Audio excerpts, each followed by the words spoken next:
Buenos días. ¿Cómo están? Ha sido increíble, ¿verdad? Estoy abrumado con todo esto. De hecho, me voy.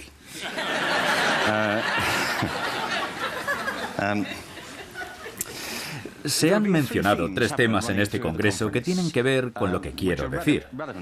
Uno es la extraordinaria creatividad en todas las conferencias que hemos escuchado y en todas las personas que están aquí, tanto por su variedad como por su alcance.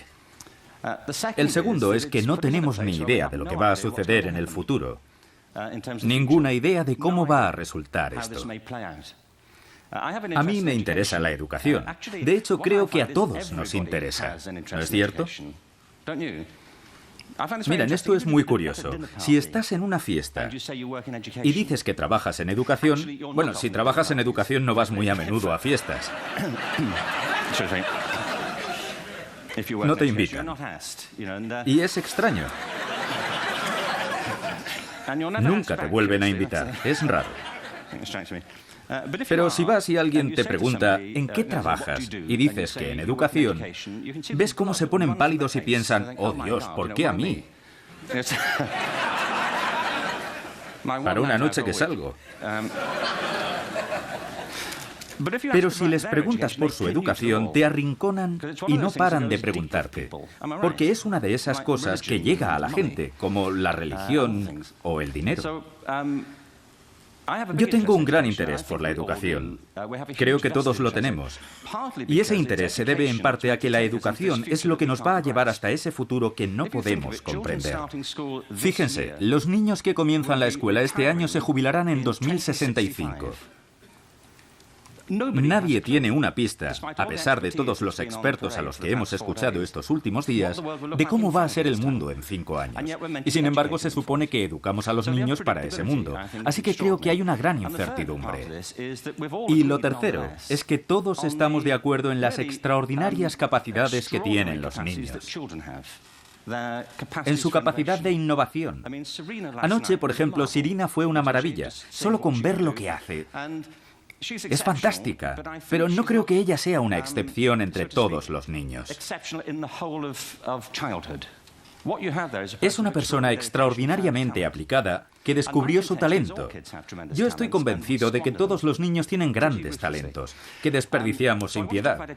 Así que quiero hablar de educación y creatividad.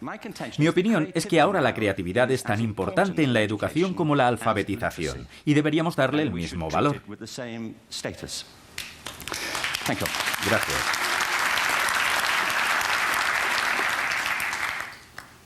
Por cierto, eso fue todo. Muchísimas gracias. Así que me quedan 15 minutos. Bueno, yo nací en... No. Hace poco me contaron una historia sobre una niña de 6 años que se sentaba en la parte de atrás de la clase. Su profesora comentaba que nunca prestaba atención, pero que en clase de dibujo sí. Así que se acercó a ella y le preguntó, ¿qué estás dibujando? Y le dijo, estoy dibujando a Dios. Pero nadie sabe cómo es Dios, respondió la profesora. Y la niña contestó, lo sabrán en un minuto.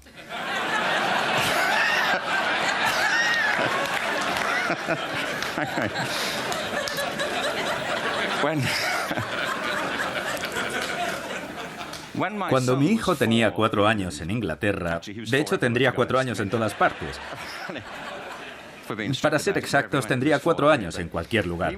Estaba en la representación de la Natividad. ¿Se acuerdan de la historia? Es una gran historia. Mel Gibson la contó. Puede que la hayan visto. Natividad 2. James hacía de José y estábamos encantados, ya que pensábamos que era un papel protagonista. Llenamos el lugar de gente con camisetas en las que ponía James Robinson es José. Él no tenía diálogo. ¿Recuerdan a los 3 Reyes Magos? Traen regalos, oro, incienso y mirra. Esto pasó de verdad. Estábamos viendo la obra y algo pasó. Creo que cambiaron el orden. Después le preguntamos, ¿salió todo bien? Y él dijo, claro, ¿por qué? Fue solo ese cambio de orden. En cualquier caso, los 3 niños entraron con paños de cocina sobre la cabeza, pusieron sus cajas en el suelo y el primer niño dijo, traigo oro. El segundo dijo, traigo mirra. Y el tercero dijo, traigo pienso.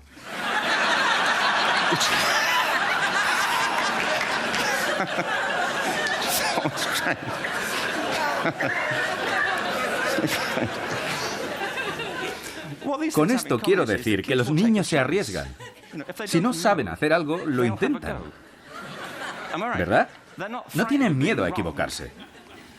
No estoy diciendo que equivocarse sea lo mismo que ser creativo. Lo cierto es que si no estás dispuesto a equivocarte, nunca se te va a ocurrir algo original. Si no estás abierto a equivocarte. Pero cuando llegan a adultos, la mayoría de los niños ha perdido esa capacidad. Tienen miedo a equivocarse. Y por cierto, dirigimos así nuestras empresas. Estigmatizamos los errores. Hemos creado sistemas educativos en los que cometer errores es lo peor que te puede suceder.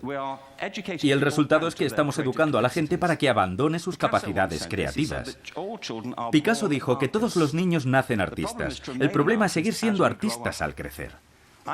Estoy convencido de que no nos volvemos más creativos al crecer, sino más bien al contrario. La educación nos hace menos creativos. ¿Y por qué es así? Yo vivía en Stratford-on-Avon hasta hace 5 años que nos mudamos a Los Ángeles. ¿Se pueden imaginar lo suave que fue ese cambio?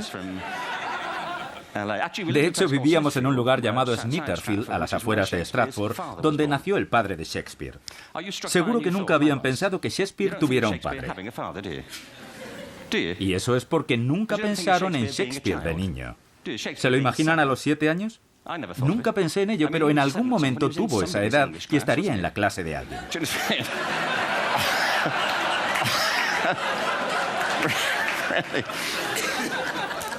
Qué incómodo debía ser.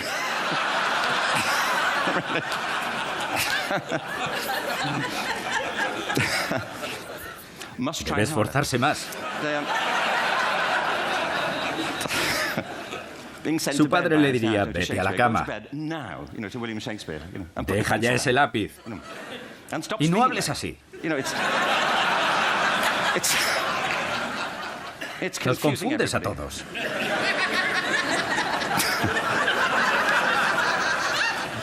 Bueno, nos mudamos a Los Ángeles y solo les quiero comentar algo sobre la transición. Mi hijo no quería venir. Tengo 2 hijos. Él ahora tiene 21 y mi hija 16. Él no quería venir porque tenía una novia en Inglaterra. El amor de su vida, Sarah. Llevaban juntos un mes. Y ya habían celebrado varios aniversarios, porque a los 16 eso es mucho tiempo. En el avión estaba muy alterado y me dijo, nunca encontraré a otra chica como Sarah. Y a decir verdad, estábamos contentos por eso.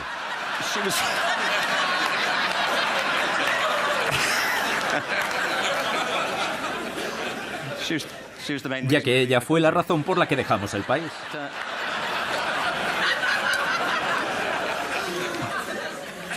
Cuando te trasladas a Estados Unidos o viajas a otros países, te das cuenta de que todos los sistemas educativos del mundo tienen la misma jerarquía de materias. No importa a dónde vayas, en lo más alto están matemáticas y lengua, luego humanidades y por último las artes, en todo el planeta. Y en casi todos los sistemas hay jerarquías dentro de las artes. Arte y música tienen un estatus más alto en las escuelas de danza y arte dramático. No hay ningún sistema educativo que enseñe danza todos los días de la misma forma que enseñamos matemáticas. ¿Por qué? ¿Por qué no? Yo creo que es importante. Las matemáticas son muy importantes, pero también la danza. Los niños bailan todo el tiempo cuando les dejamos. Todos lo hacemos. Tenemos cuerpos, ¿no? ¿Me perdí esa charla? Lo que ocurre es que cuando los niños crecen, los educamos progresivamente de cintura hacia arriba. Y después nos concentramos en sus cabezas, en un lado de la cabeza. Si un extraterrestre observara nuestra educación y preguntara ¿para qué sirve la educación pública?, teniendo en cuenta el resultado de quienes tienen éxito en este sistema, de quienes hacen todo lo que debe, de los ganadores, tendríamos que concluir que el propósito de la educación pública en el mundo es producir profesores universitarios. ¿O no? Son las personas que salen adelante. Yo solía ser uno de ellos, así que... Y me gustan los profesores universitarios, pero no deberíamos considerarlos como lo máximo a lo que puede aspirar la humanidad. Es solo una forma de vida. Son raros, y lo digo con afecto. Basándome en mi experiencia, los profesores tienen algo curioso. No todos, pero en general viven en sus cabezas. Viven ahí arriba y un poco hacia un lado. Están fuera de su cuerpo, de manera casi literal. Ven su cuerpo como un medio de transporte para sus cabezas. Una manera de llevar su cabeza a las reuniones.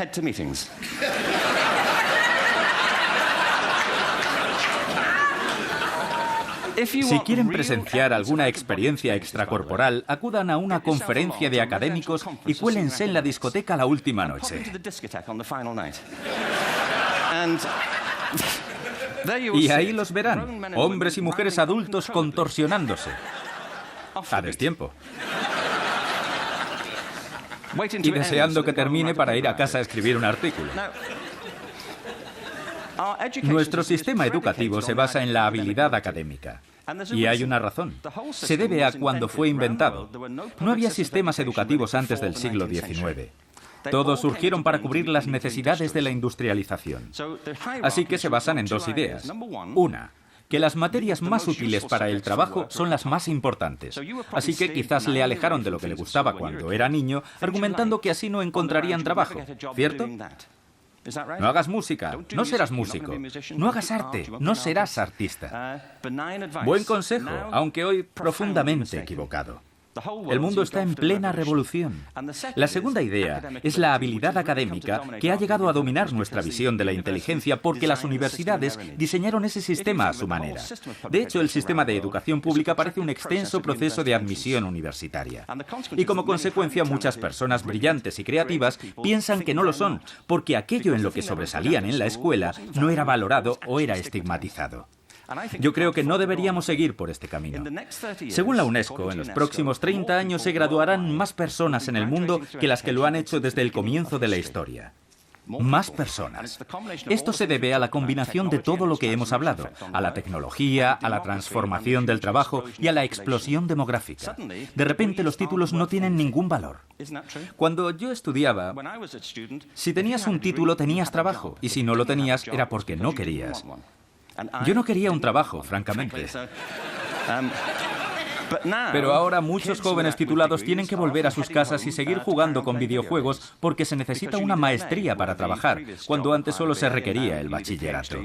Es un proceso de inflación académica que indica que la estructura de la educación se tambalea. Debemos cambiar la idea que tenemos de la inteligencia. Sabemos tres cosas de ella. Primero, que es diversa. Interpretamos el mundo según como lo experimentamos, de forma visual, auditiva o cinestésicamente. Pensamos en términos abstractos o pensamos en movimiento. Segundo, la inteligencia es dinámica. Si observamos las interacciones del cerebro, como escuchamos ayer en varias charlas, la inteligencia es interactiva. El cerebro no se divide en compartimentos. De hecho, la creatividad, que yo defino como el proceso de tener ideas originales que tienen valor, a menudo surge de la interacción de diferentes disciplinas. En el cerebro hay un haz de nervios que une sus dos mitades, llamado cuerpo calloso. Es más grueso en las mujeres. Siguiendo con lo que dijo Helen ayer, creo que quizás por eso las mujeres son capaces de hacer varias cosas a la vez. Hay muchas investigaciones, pero yo lo sé por mi experiencia personal.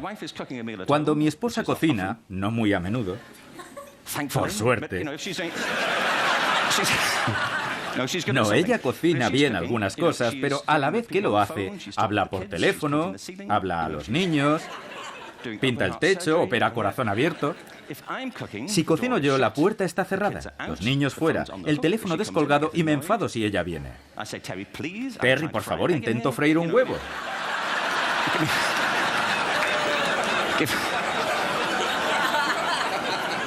¡Déjame en paz! ¿Conocen ese dicho filosófico que enuncia si un árbol cae en el bosque y nadie lo escucha, ¿realmente ocurrió?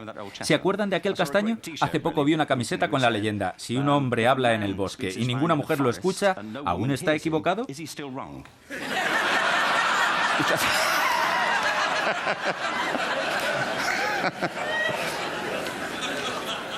Y lo tercero es que la inteligencia es única.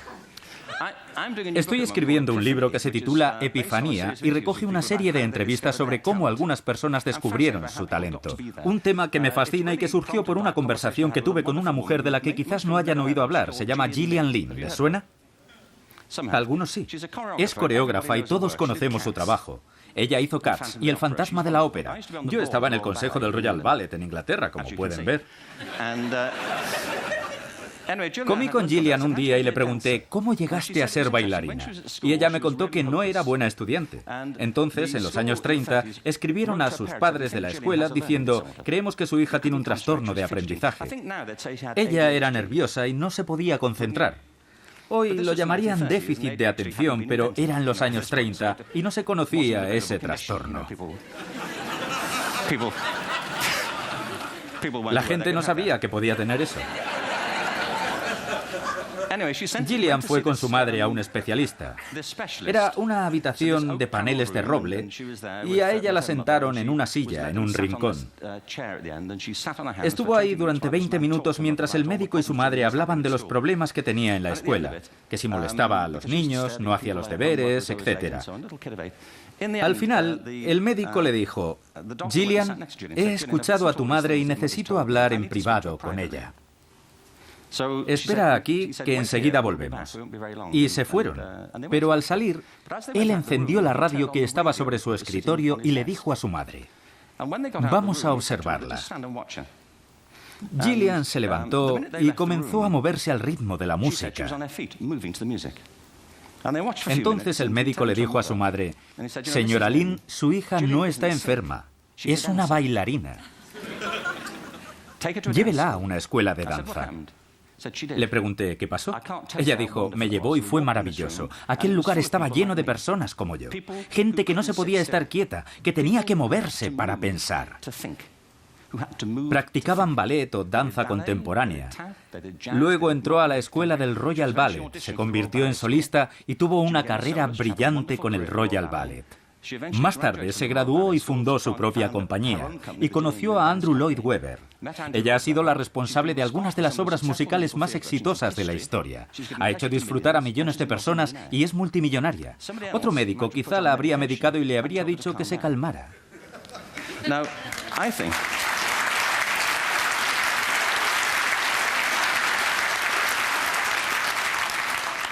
De esto se trata.